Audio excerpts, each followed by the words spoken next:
ਹੁਣ ਸੱਜਣਾ ਸਾਨੂੰ ਮੂੰਹ ਨਹੀਂ ਲਾਂਦਾ। ਲਓ ਜੀ ਚੰਗਾ ਕਰਦਾ ਵਾ।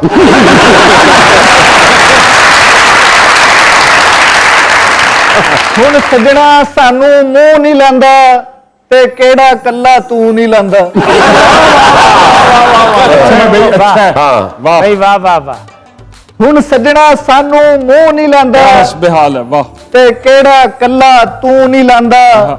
ਗਾਲਾਂ ਦੀ ਤੇ ਖੈਰ ਏ ਬੀਬਾ ਤੂੰ ਸੈਂਸਰ ਵਾਲੀ ਟੂੰ ਨਹੀਂ ਲਾਂਦਾ। ਸੈਂਸਰ ਕਹਿੰਦਾ ਤੂੰ ਨਹੀਂ ਲੱਗਦੀ ਹੈ।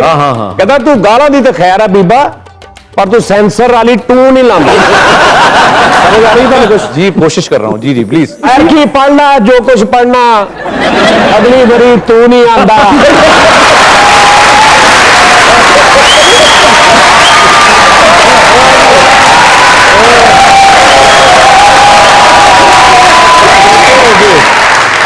हौसला अफजाई करनी चाहिए। वाह जी वाह। देखो